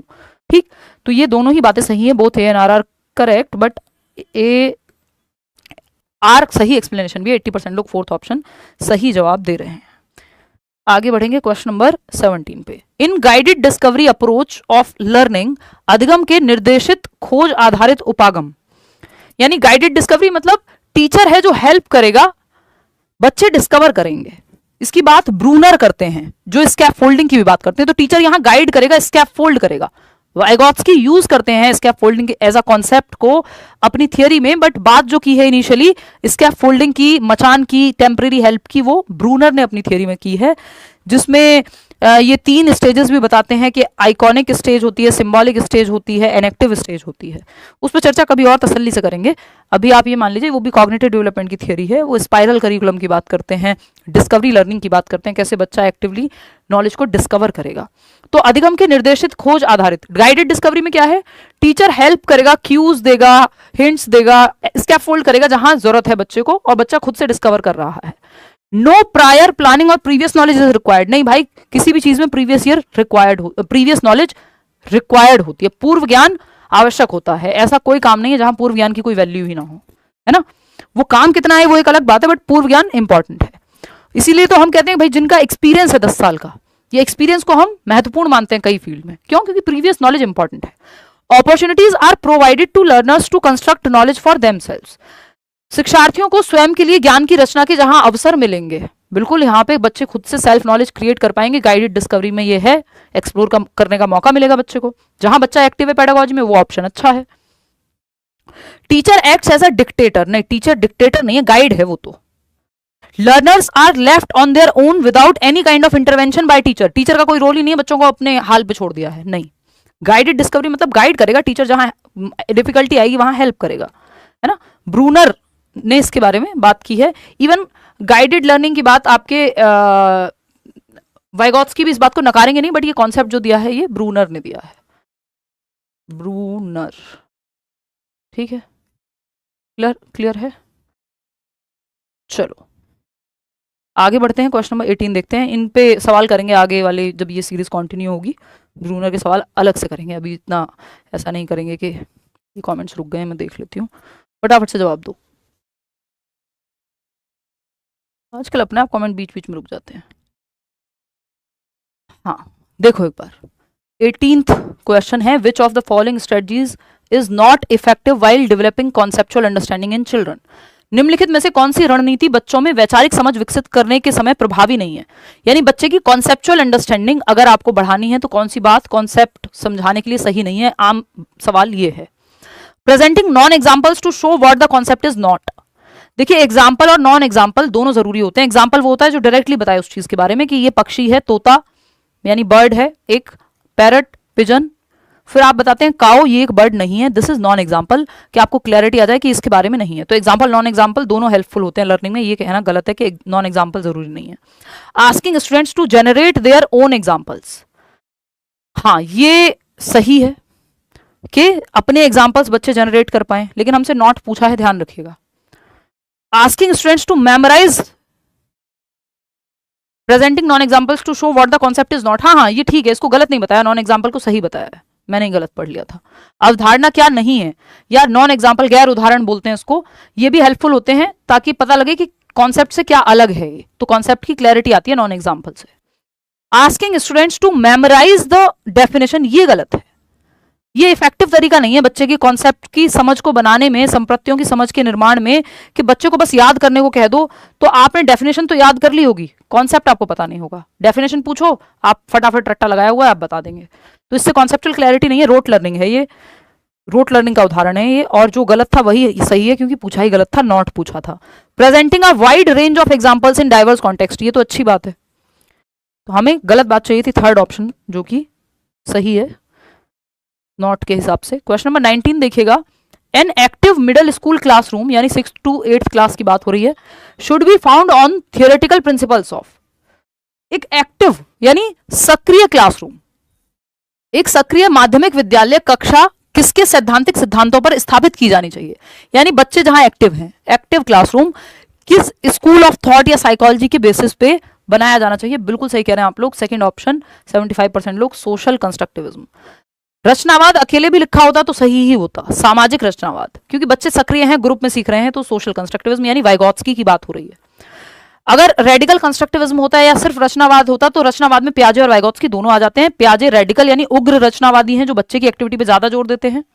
सोशल कंस्ट्रक्टिविस्ट यानी सामाजिक रचनावादी वाइगॉत्स्की हैं जो ग्रुप एक्टिविटीज पे या समाज के साथ सीखने पे ज्यादा जोर देते हैं, बट बच्चों को दोनों एक्टिव रखने पे जोर देते हैं। रचनावाद में बच्चा एक्टिव ही रहता है।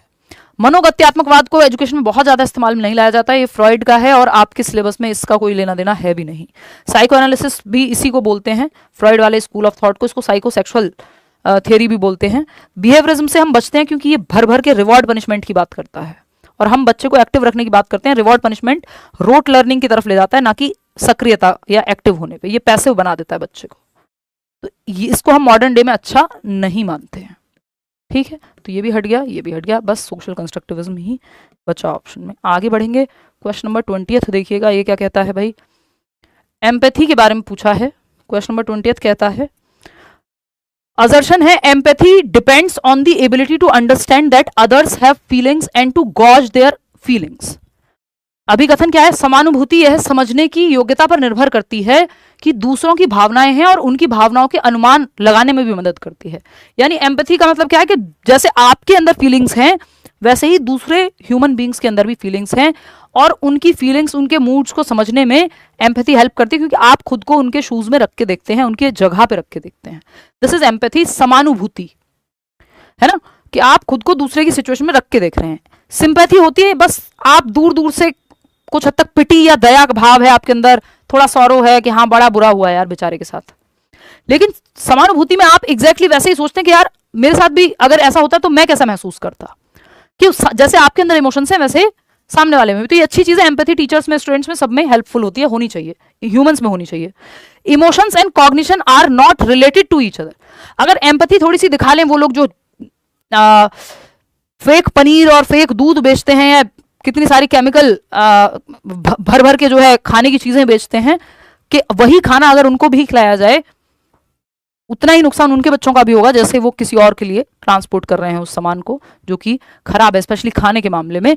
तो ये क्या होगा, तो बहुत सारी चीजें, बहुत सारी गलत चीजें होनी बंद हो जाएंगी अगर एम्पैथाइज या एम्पैथी क्रिएट हो जाए इंसान में, है ना, कि खुद को दूसरे की जगह रख के देखने लगे। अगर emotions and cognition are not related to each other, ये तो कह ही नहीं सकते भाई, जो आपके इमोशंस है वो आपके दिमाग से रिलेटेड है, cognition and emotion are related, है ना, they are independent. In case of जेजोंग जब तक ना लिखा हो तब तक हम स्वतंत्र नहीं कह सकते, संबंधित नहीं है तो कहेंगे ही नहीं। इंटरट्वाइंड है, इंटरवोवन है, इंटर रिलेटेड है, अंतः संबंधित है दिल और दिमाग। अगर इमोशंस ठीक नहीं है, जीवन में कोई घटना घटी है, किसी की मृत्यु हुई है, लव्ड वन की, ब्रेकअप हुआ है, आपका दिमाग पे भी असर पड़ेगा उस चीज का। हो सकता है जो चीज आपको आती हो पेपर में वो भी ना कर पाओ उस दिन, अंतर आ सकता है, प्रभावित कर सकता है। अगर पॉजिटिवली प्रभावित कर रहा है तो हो सकता है आप बहुत अच्छा कर जाएं, है ना।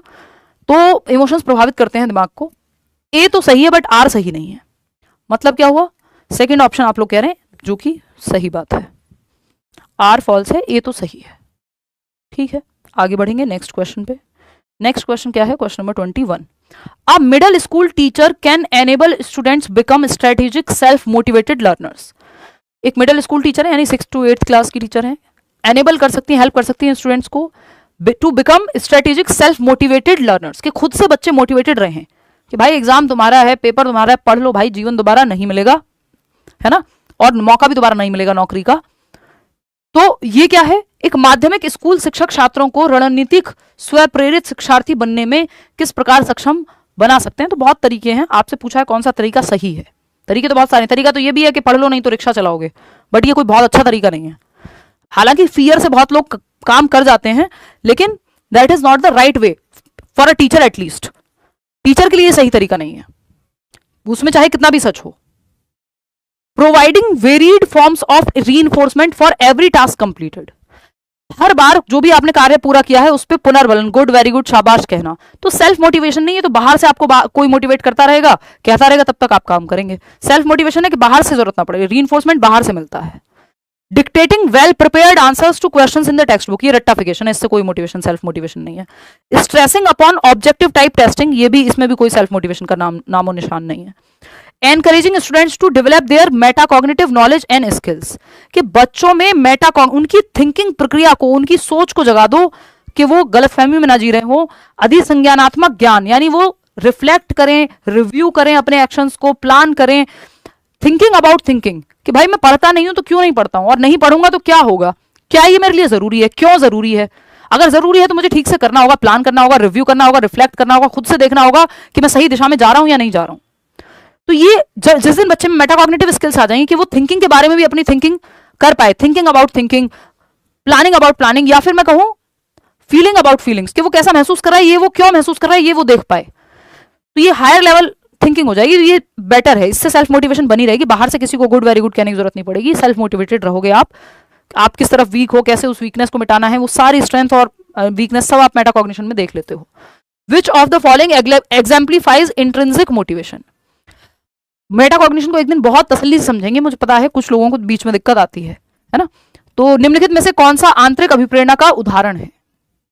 एक इंट्रिंसिक मोटिवेशन है, दूसरी एक्सट्रिंसिक मोटिवेशन है। इंटरनल जिसका रीजन अंदर है, एक्सटर्नल जिसका रीजन बाहर है। तो इंटरनल का उदाहरण ढूंढना हो तो सीधा तरीका है, जिसका रीजन बाहर ना हो वो इंटरनल है।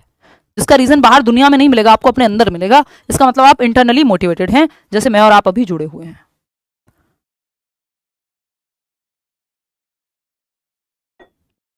तो इसमें से कुछ लोग होंगे जो सिर्फ नंबर के लिए पढ़ रहे होंगे, कुछ को इंटरेस्ट भी आ रहा है। फर्स्ट ऑप्शन 89% लोग कह रहे हैं, motivation driven by personal interest और एंजॉयमेंट ऑफ द टास्क। बिल्कुल सिंपल तरीका है, बाहर रीजन नहीं मिलेगा इंटरनल मोटिवेशन का।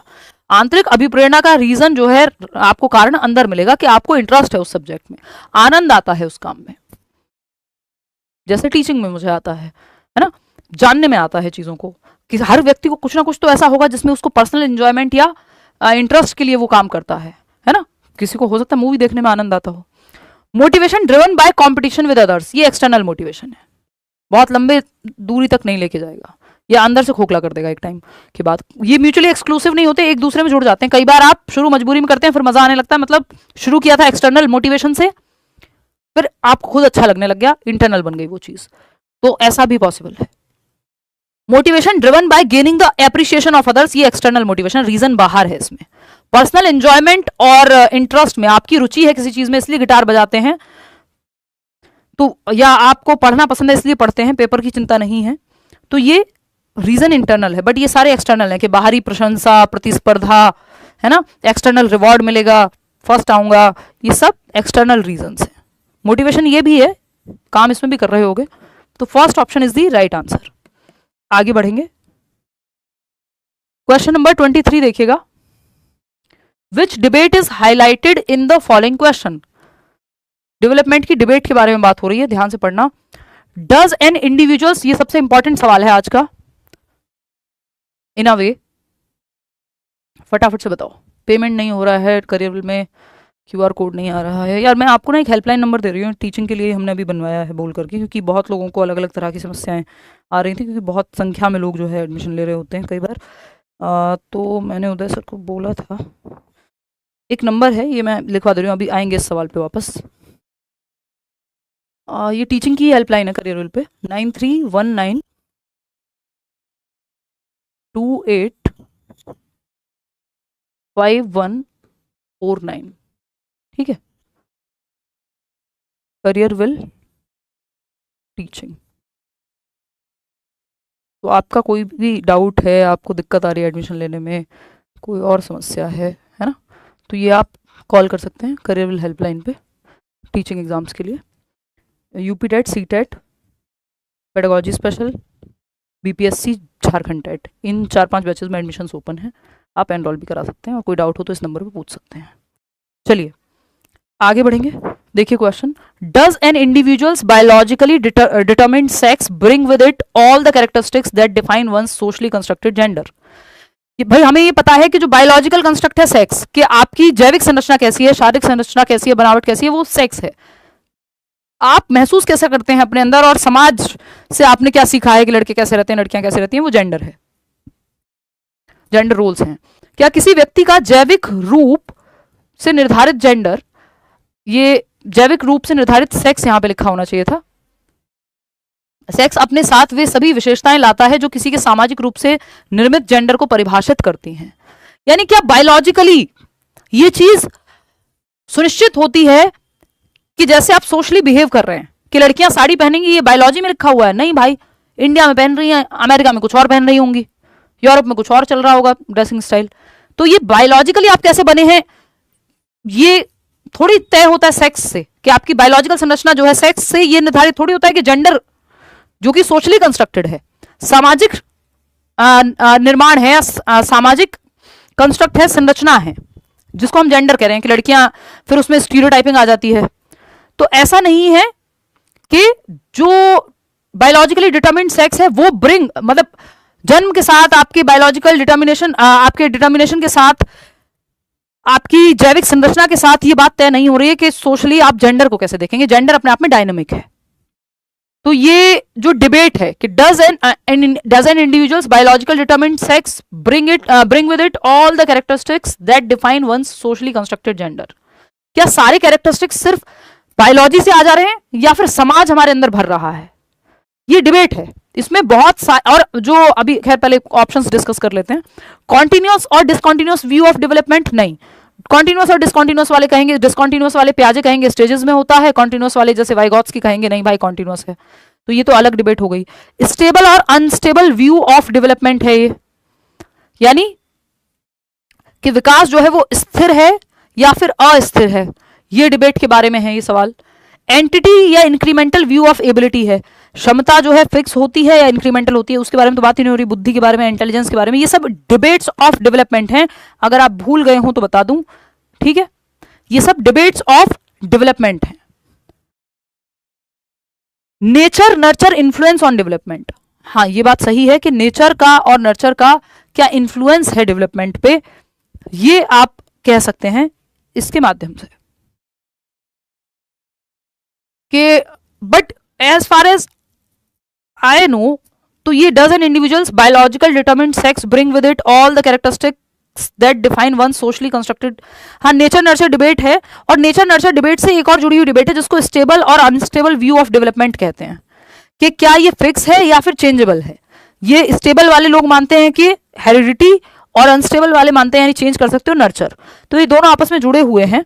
अभी के लिए आप इसका जो जवाब है वो नेचर वर्सेस नर्चर लगा लीजिए, इसको मैं नेक्स्ट क्लास में डिस्कस करूंगी। मेरे ख्याल में इसका आंसर स्टेबल और अनस्टेबल व्यू होना चाहिए, क्योंकि ये बहुत पर्टिकुलर है कि स्टेबल है जो स्टेबल क्या है, इसमें फिक्स है जो आपका सेक्स है बायोलॉजिकली, अनस्टेबल क्या है, जेंडर में कुछ चीजें हो सकती हैं फिक्स हो, कुछ चीजें अनस्टेबल हो। तो थर्ड ऑप्शन, इसमें सेकेंड ऑप्शन आप मार्क कर लेना, है ना।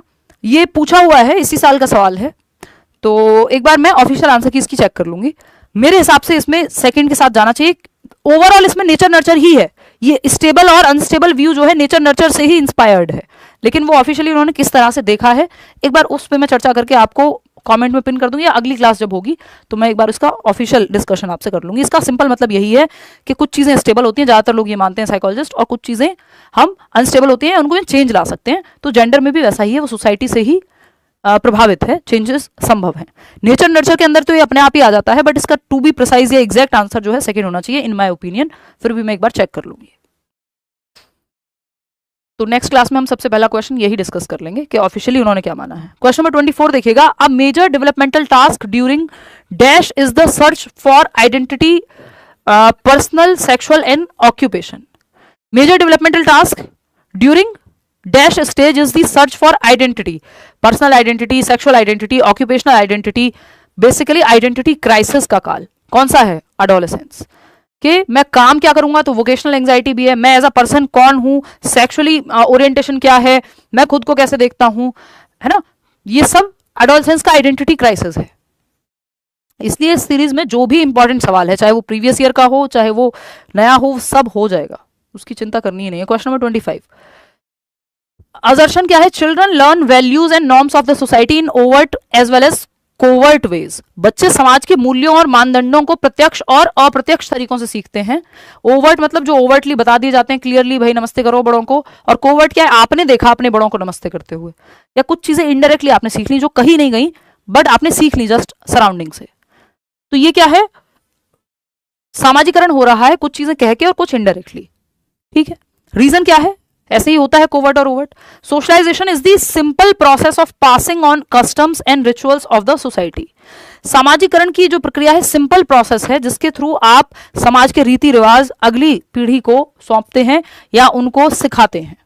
देखिए, प्रक्रियाएं कभी भी सरल नहीं होती, चाहे वो प्रेम की हो, ब्रेकअप की हो, सोशलाइजेशन की हो, डेवलपमेंट की हो, लर्निंग की हो।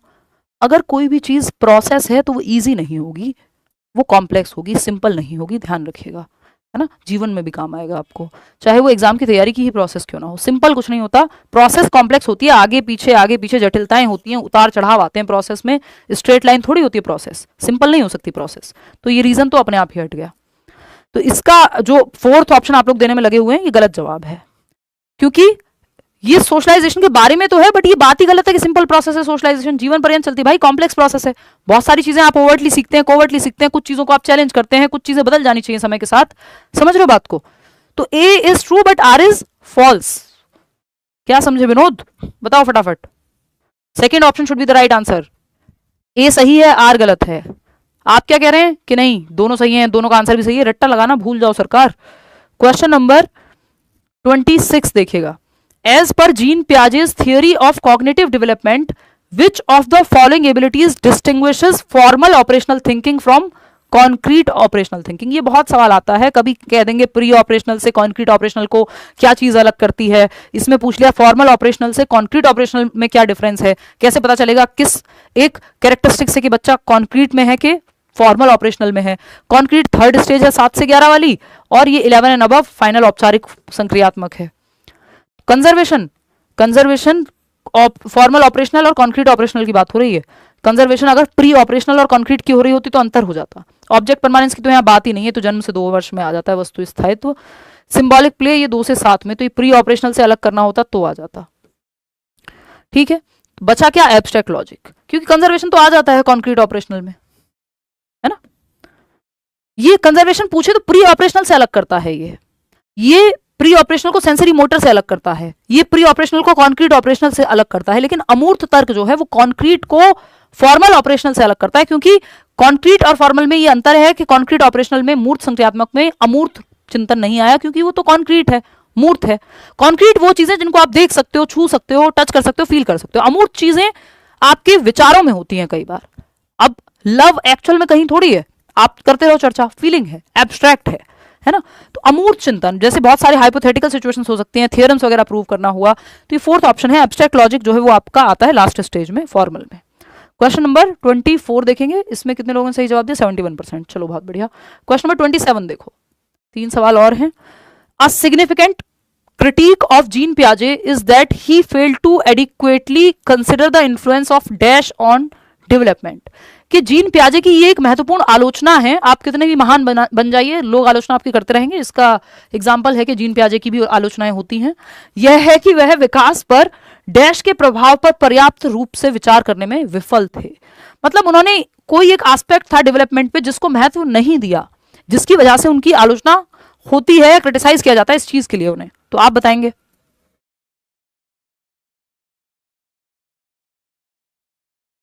A option, culture, exactly. क्योंकि आपको पता है वो 4 फैक्टर्स में मैचुरेशन, एक्सपीरियंस या एक्टिविटी, सोशल एक्सपीरियंस और इक्विलिब्रेशन, ये चारों आते हैं। तो सोशल एक्सपीरियंस तो उन्होंने कहा है, लेकिन कल्चर की बात उन्होंने नहीं कही और सोसाइटी को भी उतना महत्व नहीं दिया जितना वाइगॉत्स्की ने दिया है। तो संस्कृति का क्या प्रभाव पड़ता है, किस कल्चर में आप हैं उससे आपके डेवलपमेंट पे क्या प्रभाव पड़ेगा, इस बात को बहुत महत्व पियाजे ने नहीं दिया। इसीलिए उनकी स्टेजेस कल्चर फ्री हैं, एक तरह से इनवेरिएंट हैं, पूरी दुनिया में सेम है। जबकि वाइगॉत्स्की कहेंगे जिस समाज, जिस संस्कृति में आप रह रहे हैं उसका आपके विकास पे प्रभाव पड़ेगा। तो एक्सपीरियंस, एक्टिविटी, मैचुरेशन, इन सब की बात तो की है 4 फैक्टर्स में। तो 4th option is the right answer. आगे बढ़ेंगे, क्वेश्चन नंबर 28 देखिएगा। विच of the following is a correctly matched pair? सही से मैच्ड पेयर, कोहलबर्ग की थ्योरी, सारे सिलेबस को जो है कवर किया हुआ है। देखो फटाफट बताओ इसका जवाब। फिर जो है मैं एक लंबी छुट्टी पे जाऊंगी, लंबी क्या 9 दिन की छुट्टी पे। फटाफट से अभी इसके बाद पैकिंग करनी है और भागना है, बस रात की फ्लाइट है। तो ये बिल्कुल जो है लास्ट सेशन है आज का।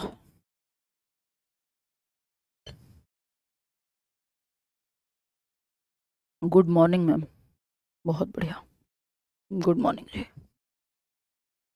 क्वेश्चन नंबर 28, चलिए देख लेते हैं। Question number 28, which of the following is a correctly matched pair? Good boy good girl orientation, greatest good for greater numbers. नहीं भाई, गुड बॉय गुड गर्ल को तो पढ़ी ही नहीं है, ग्रेटेस्ट नंबर की नहीं पढ़ी, अच्छा लड़का अच्छी लड़की को, ये 3rd स्टेज है। तो यहां तो के कोई बात नहीं, दुनिया में लोग मतलब दुनिया में कुछ भी होता रहे, आप कुप्रथाएं भी चलाते रहोगे, दहेज भी चल रहा है तो चले, क्योंकि आपके माँ बाप तो कहेंगे हमारे यहाँ तो ऐसे ही होता है बेटा, तुम तो गुड बॉय तभी कहलाओगे जब बात मानोगे। तो अब ये ग्रेटर गुड के लिए सही नहीं है, लेकिन आप लगे पड़े हैं गलत काम को भी सही करने में। क्यों? क्योंकि आपको तो प्रेज चाहिए, प्रशंसा चाहिए। तो ये एक्सप्लेनेशन गलत है, ये 5th स्टेज का एक्सप्लेनेशन है 3rd स्टेज पे। लॉ एंड ऑर्डर ओरिएंटेशन में upholding principles of social justice for humanity, principles की कोई बात ही नहीं होती लॉ एंड ऑर्डर में। तो सिंपल आपको एक ऑर्डर फॉलो करना है ताकि सोसाइटी में केओस ना हो, एक क्रम बना रहे, सब नियम का पालन करें। सब रेड लाइट तोड़ेंगे तो कैसे चलेगा।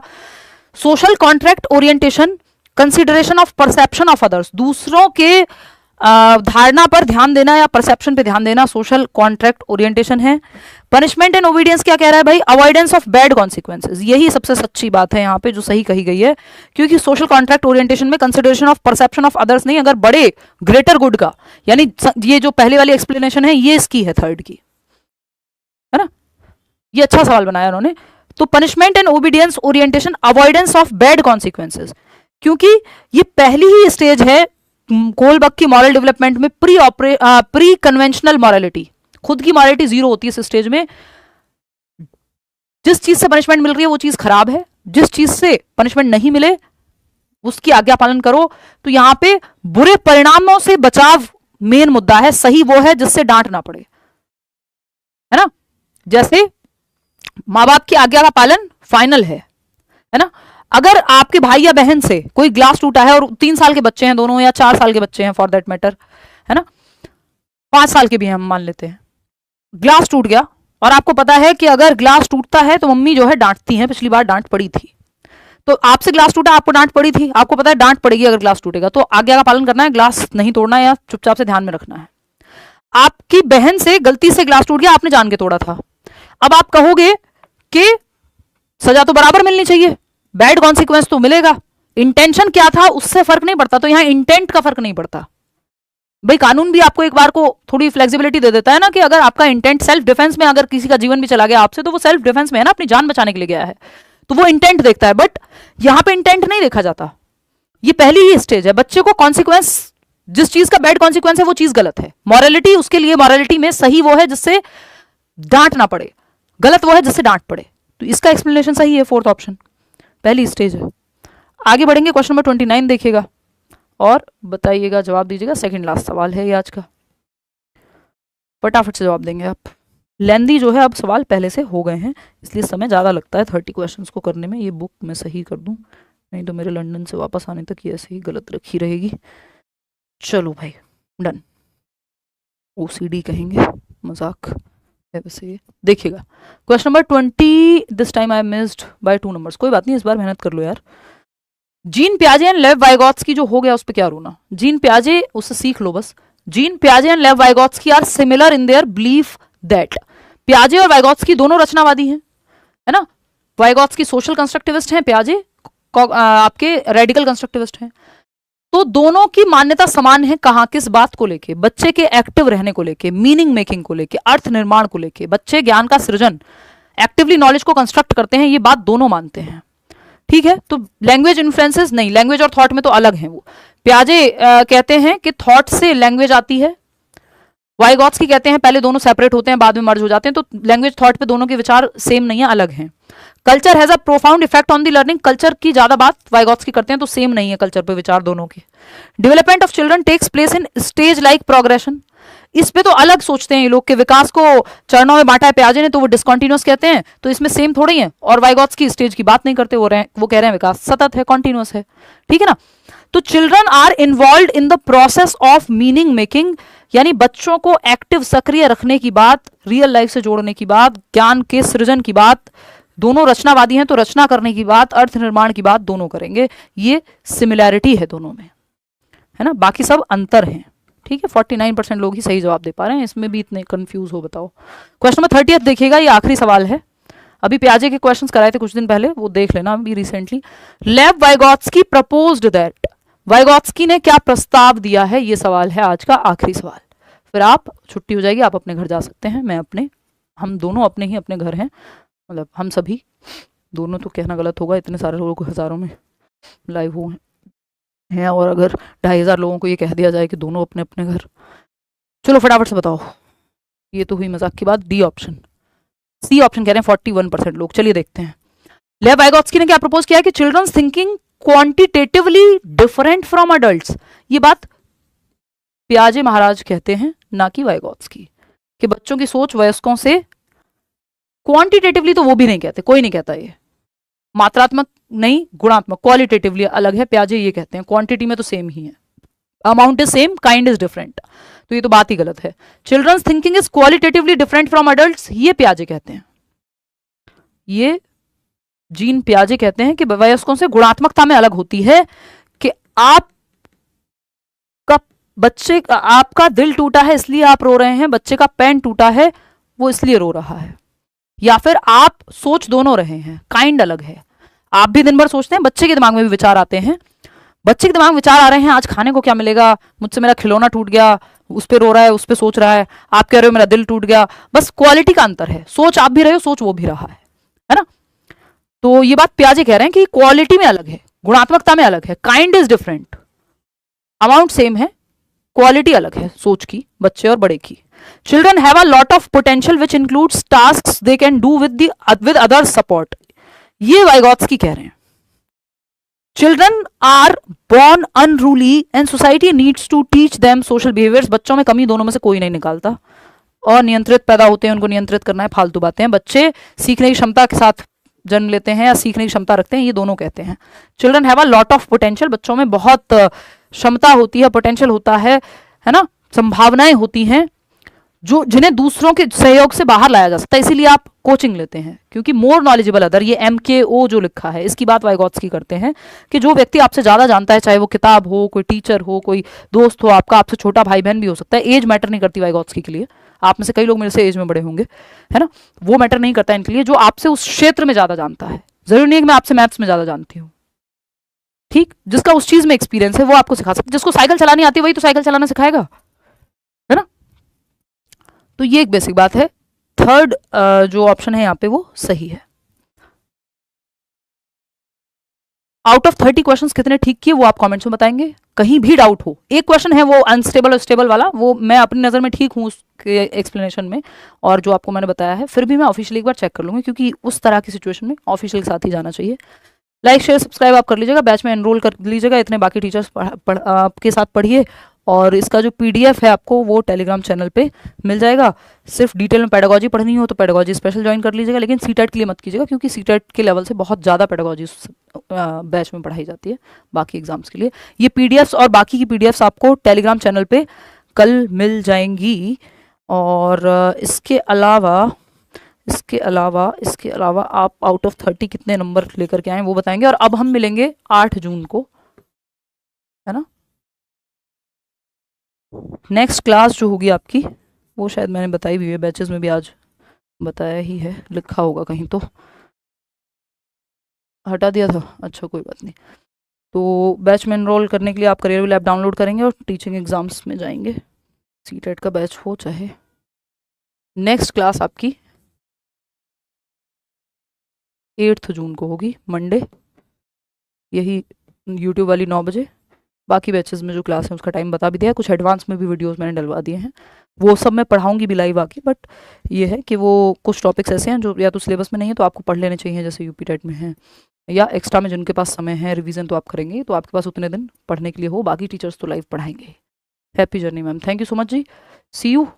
और जल्दी मिलते हैं। अब मैं खाना खाती हूँ, हेड वॉश करती हूँ, पैकिंग करती हूँ और भाग जाती हूँ, नहीं तो मेरी फ़्लाइट जो है छूट जाएगी। चलिए टेक केयर, मतलब नहीं छूटेगी। हाँ, watching you from Arunachal Pradesh, धन्यवाद जी। गुड नाइट तो प्लेन में होगी। चलिए टेक केयर, धन्यवाद आपका, थैंक यू सो मच। हम 8 जून को मिलेंगे, इतने आपकी छुट्टियां रहेंगी। बाकी टीचर्स की क्लास बीच में मैं कुछ दिन लगवा दूंगी बात करके, और मैं आपको मिलूंगी 8 जून को, है ना। तब तक मैं घूम के आती हूँ, थोड़ा सा ब्रेक लेती हूँ। चलिए टेक केयर, बाय बाय। कोई भी आपका मन में सवाल हो, कुछ भी हो तो आप पूछ लीजिएगा कमेंट्स में। Take care.